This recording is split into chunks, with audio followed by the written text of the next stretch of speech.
السلام علیکم ورحمۃ اللہ وبرکاتہ، پیارے بھائیوں اور پیاری بہنوں۔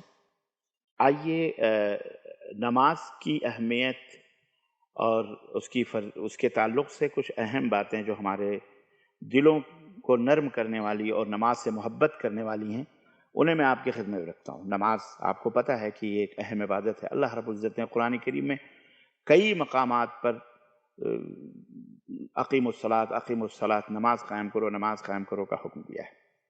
اور نبی کریم صلی اللہ علیہ وسلم نے فرمایا کہ نماز یہ کا جو ہے بہت بڑا مرتبہ ہے، اور اس میں کوئی شک نہیں کہ اللہ کے رسول صلی اللہ علیہ وسلم نے فرمایا کہ جو کوئی اچھی طرح سے وضو کرے اور خوب دل لگا کر اخلاص کے ساتھ، خشوع خضوع کے ساتھ نماز ادا کرے، قیامت کے دن اللہ تعالیٰ اس کے چھوٹے چھوٹے سارے گناہوں کو بخش دے گا اور اسے جنت دے گا۔ تو توحید کے بعد، توحید کے بعد سب سے اہم عبادت جو اللہ تعالیٰ کی ہے وہ ہے کہ نزدیک پسندیدہ اور اللہ کو خوش کرنے والی عبادت وہ نماز ہے۔ نماز سے پیاری اور کوئی عبادت نہیں ہے۔ اللہ تعالیٰ نے اپنے بندوں پر 5 وقت کی نمازیں یہ فرض قرار دی ہیں، مرد ہوں یا عورتیں ہیں، بالغ پر، اور ان کے پڑھنے کا بہت بڑا ثواب، ان کے چھوڑ دینے کا بہت بڑا گناہ بتایا گیا ہے قرآن کے اندر بھی اور نبی صلی اللہ علیہ وسلم نے حدیث میں۔ نبی کریم صلی اللہ علیہ وسلم نے فرمایا کہ الصلاۃ عماد الدین، نماز جو ہے یہ دین کا ستون ہے۔ جس نے نماز کو اچھی طرح سے پڑھا اس نے دین کو ٹھیک ٹھاک رکھا، اور جس نے اس ستون کو گرا دیا یعنی نماز نہ پڑھی تو گویا کہ اس نے دین ہی کو برباد کر دیا۔ نبی کریم صلی اللہ علیہ وسلم کی ایک اور حدیث میں آپ صلی اللہ علیہ وسلم نے فرمایا کہ قیامت میں سب سے پہلے نماز ہی کی پوچھ ہوگی، اور نمازیوں کے ہاتھ اور پاؤں اور منہ قیامت میں سورج کی طرح چمکتے ہوں گے، اور بے نمازی اس دولت سے محروم ہوگا۔ اسی طرح نبی کریم صلی اللہ علیہ وسلم نے فرمایا کہ نمازیوں کا حشر قیامت کے دن نبیوں اور شہیدوں اور ولیوں کے ساتھ ہوگا، اور بے نمازیوں کا حشر فرعون اور حامان اور شداد اور قارون جیسے بڑے بڑے کافروں کے ساتھ ہوگا۔ اس لیے میرے بھائیوں اور میری بہنوں، نماز کی حفاظت کرنا بہت ضروری ہے، پڑھنا چاہیے۔ نہ پڑھنے سے دین اور دنیا دونوں کا بہت بڑا نقصان ہوتا ہے۔ اس سے بڑھ کر اور کیا نقصان ہوگا کہ بے نمازی کا اگر کافروں اور کے ساتھ ہوگا، فرعون کے ساتھ جیسے ذلیل لوگوں کے ساتھ ہوگا۔ بے نمازی کافروں کے برابر سمجھا گیا ہے۔ اللہ کی پناہ! اب آپ سوچئے کہ جب بے نمازی کافروں کے برابر ہے تو نہ پڑھنا یہ کتنا بڑا گناہ ہے اور کتنی بری بات ہے۔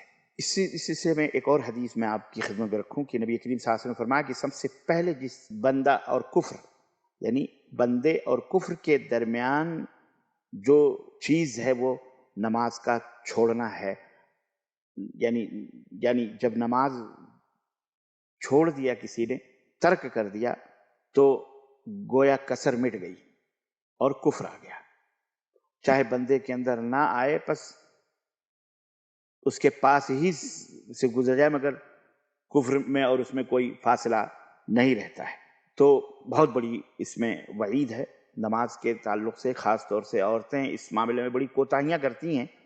میں یہ چاہیے کہ ہم انہیں بھی تاکید کریں اور انہیں سمجھائیں، اپنی بیٹیوں کو، اپنے بچوں کو، اپنی بہنوں کو، اپنی بیویوں کو، اور انہیں بتائیں کہ نماز چھوڑنا کتنا بڑا گناہ ہے۔ عورتیں اکثر و بیشتر عورتیں نماز چھوڑ دیتی ہیں، نہیں پڑھتی ہیں وہ، اور بہت کم نمازی عورتوں کے اندر ملتی ہیں۔ اللہ رب العزت نے جبکہ منع فرمایا، اور اللہ رب العزت نے قرآن کریم میں شرک قرار دیا ہے نماز چھوڑنے کو، اور اللہ رب العزت نے فرمایا کہ اقیموا الصلاۃ ولا تکونوا من المشرکین، یعنی کہ نماز قائم کرو اور مشرکوں میں سے مت ہو جاؤ۔ اس سے معلوم ہوتا ہے کہ نماز نہ پڑھنا یہ انسان کو مشرک بھی بنا دیتا ہے۔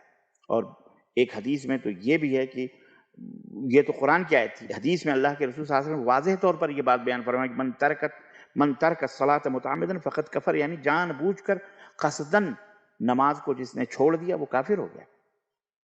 اور حالانکہ جمہور علماء، بلکہ امام احمد بن حنبل اور امام شافعی وغیرہ تو اسے قتل کرنے کا حکم دیتے ہیں۔ البتہ امام ابو حنیفہ اور جمہور علماء اس کی تعویل کرتے ہیں، کہتے ہیں کہ نماز کا چھوڑنا گویا کافروں کا سا کام ہے۔ تو آپ یہ نہ سمجھیں کہ بس یہ معمولی چیز ہے اور نماز کو ترک کر دیں، ہرگز نہیں۔ مطلب کفر سے قریب ہے، اگرچہ وہ کافر نہیں ہے، جمہور علماء یہ کہتے ہیں، لیکن بعض علماء تو کہتے ہیں وہ کافر ہے، لیکن کم از کم اتنا تو ہے وہ کفر سے قریب ہے۔ اس لیے اللہ سے ڈریے اور نماز کو قائم رکھیے۔ اللہ ہمیں اور آپ کو اور ہماری آل اولاد کو نماز کی اہمیت اور اس سے محبت رکھنے کی توفیق عطا فرمائے، اسے ادا کرنے کی توفیق بخشے، آمین یا رب العالمین۔ وصلی اللہ علیہ نبینا محمد وعلی آلہ وصحبہ اجمعین۔